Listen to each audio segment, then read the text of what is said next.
നമസ്കാരം. അപ്പോൾ ഞാൻ ഈയിടെ കത്രീന കൈഫിന്റെ ഒരു ഇന്റർവ്യൂ കാണാനിടയായിട്ടോ. എനിക്ക് ആ ഇന്റർവ്യൂ വളരെ ഇൻസ്പയറിംഗ് ആയിട്ട് തോന്നി. അപ്പൊ ഞാൻ വിചാരിച്ചു അത് നിങ്ങളായിട്ട് ഷെയർ ചെയ്യാന്ന് വിചാരിച്ചു. അപ്പൊ ഒന്ന് കണ്ടു നോക്കൂ കേട്ടോ.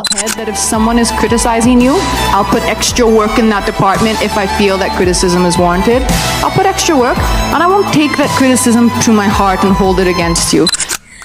വീഡിയോ എല്ലാവരും കണ്ടല്ലോ അല്ലെ. അപ്പൊ നമ്മുടെ എല്ലാവരുടെ ലൈഫിൽ നമ്മൾ കടന്നു പോയിട്ടുള്ള സാഹചര്യമാണ് ക്രിറ്റിസിസം എന്ന് പറയുന്നത്. അതായത് വിമർശനം അല്ലെ. നമ്മളൊരു കാര്യം നമ്മൾ ചെയ്ത് ശരിയല്ല എന്ന് പറഞ്ഞ് നമ്മളെ വിമർശിച്ചിട്ടുണ്ടാവും. പലരും നമ്മളെ വിമർശിച്ചിട്ടുണ്ടാവും. അത് നമ്മുടെ പേരൻസ് ആവാം, ടീച്ചേഴ്സ് ആവാം, ഫ്രണ്ട്സ് ആവാം, അല്ലെങ്കിൽ നമ്മുടെ സിബ്ലിങ്സ് ആവാം, അല്ലെങ്കിൽ ആരെങ്കിലും ഒക്കെ ആയിരിക്കാം. അപ്പൊ നമ്മൾ എന്താ സാധാരണ ചെയ്യുക? ഇങ്ങനെ ക്രിറ്റിസിസം കേൾക്കുമ്പോൾ നമ്മൾ വിചാരിക്കും, അയ്യോ എന്നോട് എന്താ ഇങ്ങനെ പറയുന്നത്, ഞാൻ എന്താ ചെയ്യുക, ഞാൻ ചെയ്തത് ശരിയായില്ലല്ലോ, അല്ലെങ്കിൽ നമ്മൾ വിചാരിക്കും. നമ്മളെ തന്നെ കുറ്റപ്പെടുത്തും. ഞാൻ ചെയ്ത് എന്താ ഇങ്ങനെ ആയിപ്പോയതെന്ന് കുറ്റപ്പെടുത്തും.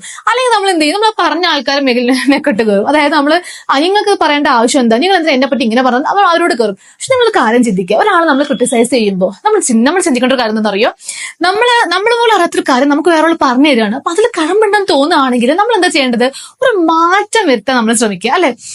അത് നമ്മുടെ മനസ്സിലോട്ടിട്ട് വിഷമിച്ച് മറ്റൊരാളെ കുറ്റം പറയാതെ നമുക്ക് ഇപ്പൊ കത്രീന കൈഫ് പറഞ്ഞ പോലെ ഒരു എക്സ്ട്രാ എഫേർട്ട് ഇടുക. അവിടെ നമ്മൾ ആരെയും കുറ്റം പറയുമോ, നമ്മളെ വേദനിപ്പിക്കുകയല്ല ചെയ്യേണ്ടത്. ഒരു എക്സ്ട്രാ എഫേർട്ട് ഇട്ടിട്ട് ഇങ്ങനെ നമുക്ക് ചേഞ്ച് ചെയ്യാൻ പറ്റും. അത് വാലിഡ് ക്രിറ്റിസിസം ആണെങ്കിൽ കേട്ടോ. ചില ക്രിറ്റിസിസം ചിലപ്പോൾ അൺവാലിഡ് ആയിരിക്കും. അൺവാലിഡ് ആണെങ്കിലും നമ്മൾ ആരോടും ദേഷ്യപ്പെടാൻ നിൽക്കേണ്ട, അത് അങ്ങനെ കളയുക.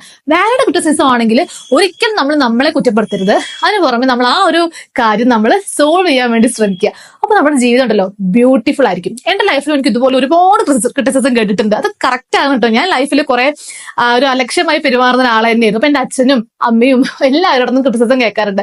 ആദ്യമൊക്കെ എനിക്ക് സങ്കടമായിരുന്നു, അയ്യോ എന്തിനാ എല്ലാവരും എന്നോട് ഇങ്ങനെ പെരുമാറുന്നൊക്കെ. പക്ഷെ പിന്നീട് എനിക്ക് മനസ്സിലായി, ഞാൻ അത് പിന്നീട് തിരുത്താൻ ശ്രമിച്ചപ്പോ എന്റെ ലൈഫിൽ എനിക്ക് വളരെ വലിയൊരു ചേഞ്ച് കാണാൻ വേണ്ടി സാധിച്ചു. അപ്പോൾ ഒരാൾ നിങ്ങളെ വിമർശിക്കുകയാണെങ്കിൽ, അതിൽ കഴമ്പുണ്ടെന്ന് നിങ്ങൾക്ക് തോന്നുകയാണെങ്കിൽ ഒരിക്കലും വിഷമിക്കാതെ, അവരെ കുറ്റം പറയാതെ നമ്മുടെ ലൈഫിൽ എക്സ്ട്രാ വർക്ക് ചെയ്തിട്ട് അത് ചേഞ്ച് ചെയ്യാൻ ശ്രമിച്ചു നോക്കൂ. നിങ്ങളുടെ ലൈഫ് മാറി മറിയും.